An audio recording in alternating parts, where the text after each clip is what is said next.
Oh my goodness, that's the first time I got it right.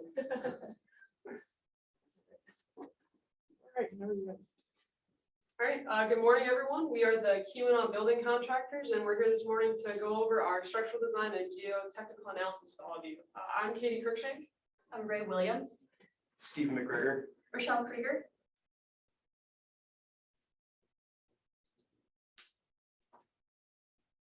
All right, so we had the United States Army Corps Engineer project up in the Sioux Hills neighborhood just outside of Escanaba, Michigan. For those of you who aren't familiar with the area, that little blue star shows where it is. It's in the southern part of the UP. Go ahead.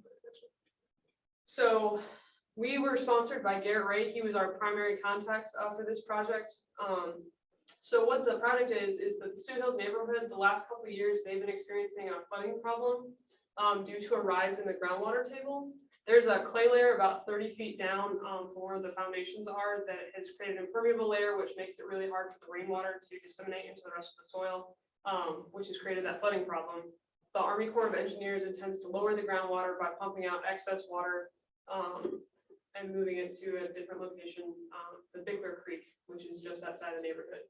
So this was a three-part project: designing the actual pump itself, designing for the dewatering and discharge, so getting the water out of there. And then the last one, which is the pump housing structural design, which is where KVC came into play. So for our scope of the project, we designed the footing and the structure for the housing station itself. In order to do that, we evaluated the groundwater levels, the soil strengths, making sure it was stable enough to put a foundation on there. We created a grading plan, looked at the utilities, designed the electrical infrastructure in order to power the pump once it's in that structure, as well as the construction planning for the structure once we got to that point. So for the pump locations, as discussed by the other teams, we were given an original location by the U.S. Army Corps of Engineers based on different environmental factors. However, for our portion of the project, we chose preferred or revised locations based on what would be best for our team as far as access to the wells and location of the structure to avoid other conflicts such as very heavily tree heavy areas and possible utility interference. So before we could start our primary design, we had to get a lot of our geotechnical information. This included a soil profile, some lateral pressure diagrams for our different designs. We went through the well records and compiled groundwater data as well. So this is a map of the Sioux Hills area. We're looking at pretty much completely Kalkaska sand, which is a result of glacial outwash. It's got moderate to high permeability.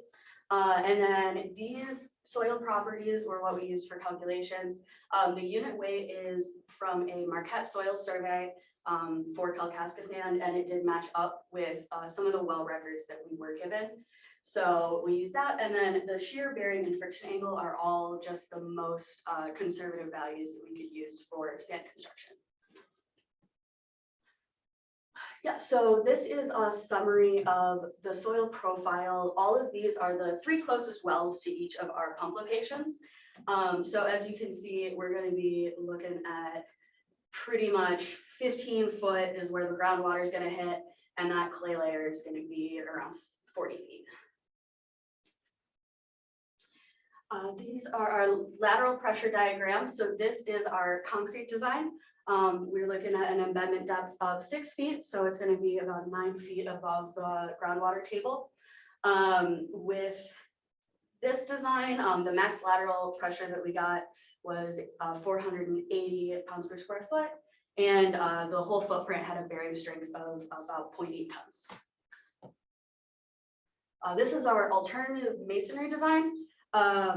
As you can see, the embedment depth is a little lower. It was 3.5 feet so that it could meet our frost levels. It's got a little bit bigger of a footprint. So with the smaller embedment, we're looking at 280 pounds per square foot lateral pressure. And then it's got a little bit higher bearing strength of about 1.7 tons. These are the pumps that we found data from. It was on welllogic.com. So this is all the compiled well data. We went ahead and put all of the groundwater levels from all of these points inside the boxes and, got rid of any outliers and used that to track our groundwater levels over time. Yeah, and that is, these are the results of that. It's been all over the place, but we're pretty steadily looking at about 15 to 20 foot groundwater depths. For our structural design, we completed it in RISA 3D. We completed a primary design of cast in place concrete and an alternate design of masonry. If you are not aware, RISA 3D is a 3D modeling software with BIM and CAD integration. It includes standard materials and sizes such as wood, hot rolled and cold rolled steel, masonry and aluminum. Once you've completed your models, you can apply design loads and generate load combinations. And once that is complete, RISA 3D will run all design calculations and display them in a spreadsheet. For our design, we completed it using the International Building Code load combinations. Here's our concrete design. As said, it is 7 feet by 5 feet, and it is in total 7 feet tall. It is sunken 6 feet below grade. And 5 feet below the top of the structure, there is a steel grate platform that will allow access to pump control systems. The structure itself is topped with a precast lid that can be lifted off to allow access for maintenance and other activities inside the structure. Here's our masonry design. In total, it is 10 feet tall. It has an internal footprint of, again, 7 feet by 5 feet. This structure is sunken 42 inches below grade, as said, to meet requirements for the frost line depth.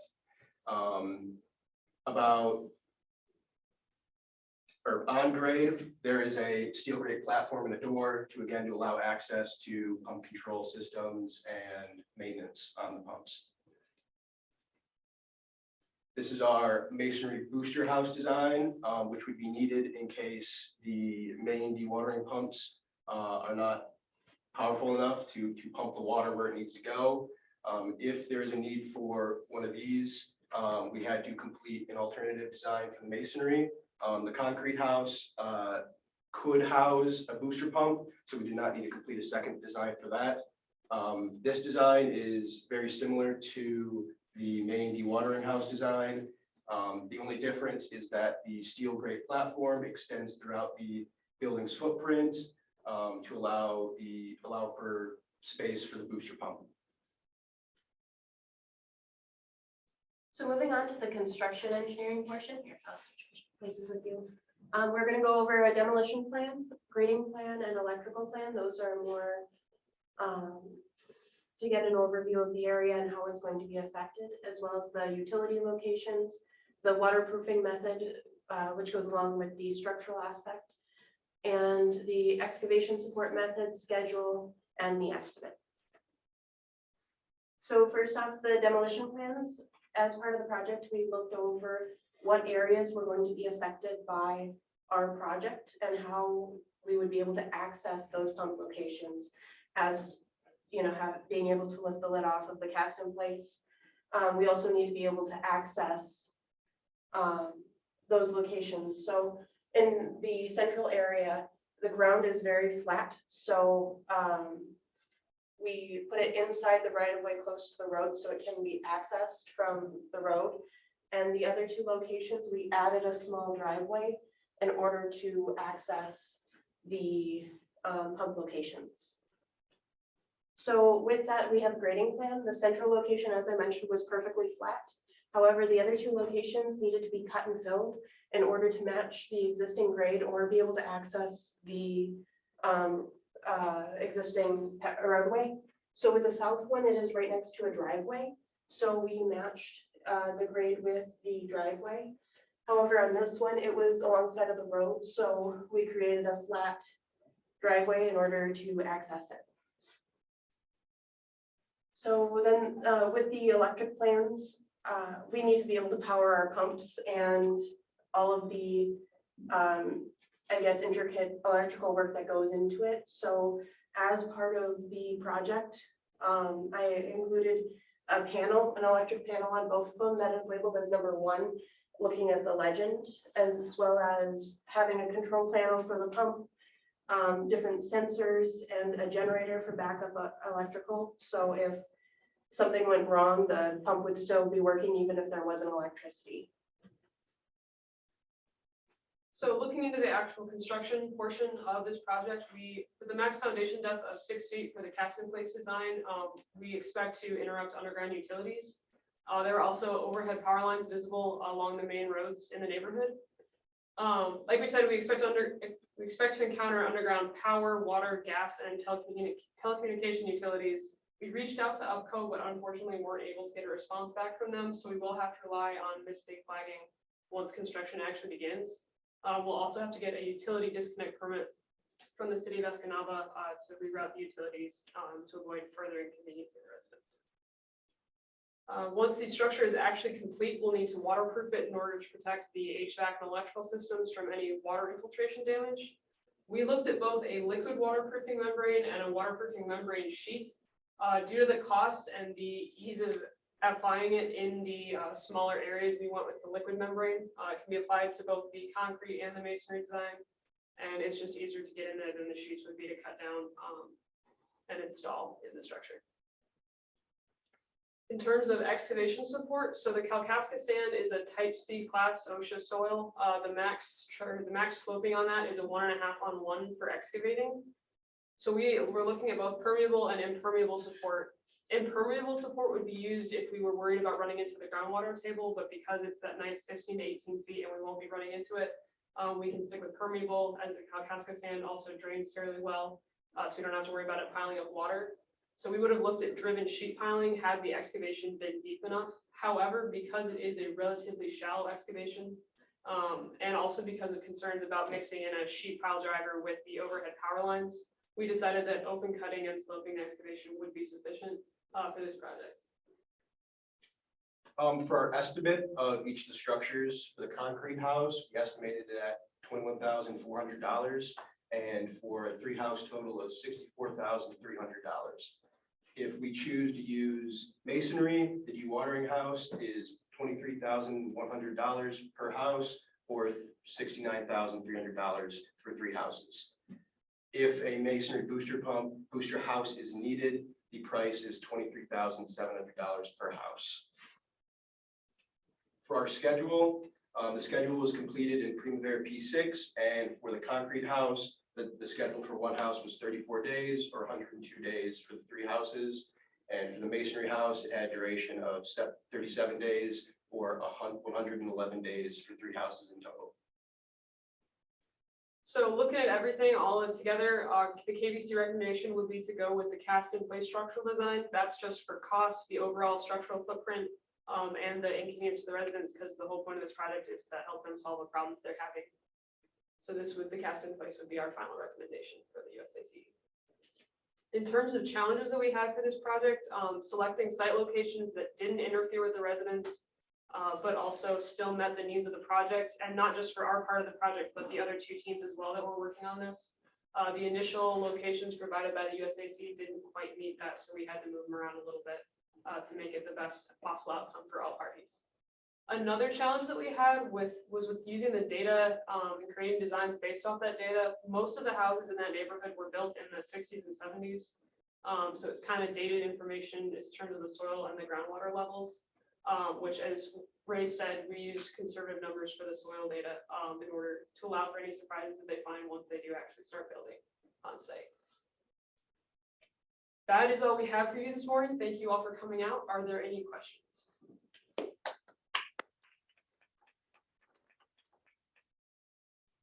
I do. So Rochelle, the replacement of one of those, you moved into the right of way. I know they don't get as much snow as we do, but is snow plowing or, doing some type of road clean from a large snow event? Did you consider that in the placement, or do you think that would be a problem?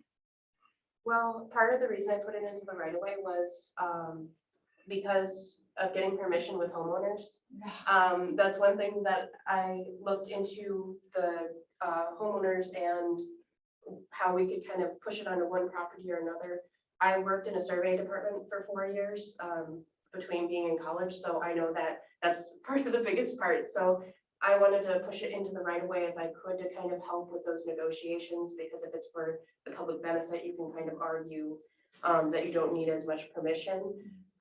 With it being that close to the road, from what I remember, I used to live in Escanaba, but they don't get quite as much snow as we do up here. So, but obviously snow will still be a problem. However, with the pumping, the pump will be probably used more when the snow is melting than when the snow is solid, because the groundwater would also probably be solid and not as much drainage going on. So it's possible that they may only run the pump certain months of the year or different factors like that as well. I was more concerned about the placement in the right of way. I don't know, our snowplow drivers up here are a little aggressive, and you would think things are safe, and then you Yeah. come spring, you're like, how did you manage to get that far into my yard? Yeah, So I'm always curious about the placement here. yeah. Well, there are also power poles, so they might try to avoid the power poles as well, which will help avoid the pump location. So did you all think about aesthetics and, the community members, is there a homeowner association? Was there any rules that you would have to follow to be building some structures above ground in that area? There wasn't a homeowners association that we saw from the USAC. They did an initial preliminary report that we were relying on for a lot of background information. I will.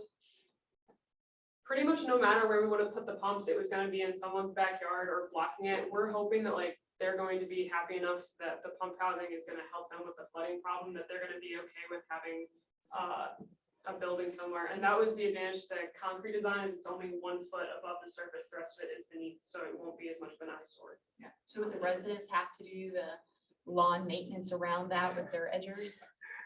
Hopefully not, because that never ends well. That would be something, it's in Delta County, so maybe that's an arrangement the USAC could work out with them to have lawn people come out there. But we haven't really considered that far. I'm just kind of curious, because you're right, the people part of the project is the most challenging.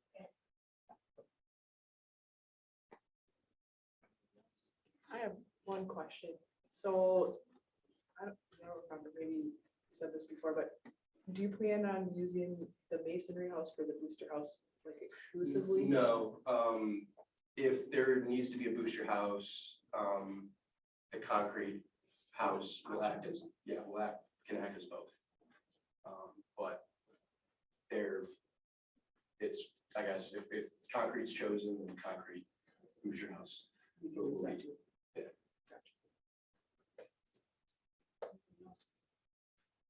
Comment. Go ahead, no, sorry. No, it's more of a comment. All right, so I have to say this, and I get to be the mean heavy one. So 3 of you, I want to thank you for your professionalism this morning. Stephen, a hairbrush. I'd like to remind you that at the end of the day, we are professionals and should be professional engineers, and showing up to the acme of your civil engineering career, looking like you just came out of bed, isn't really acceptable. And I really hope that when you graduate and you go to work, that you do not do that there. It's okay. There's a little spray bottle over here. No, it's And- not. But thank you We for just trying hold to it down help. real quick. Thank you for trying to help, Rochelle. All right, are there any further questions? Thanks, guys.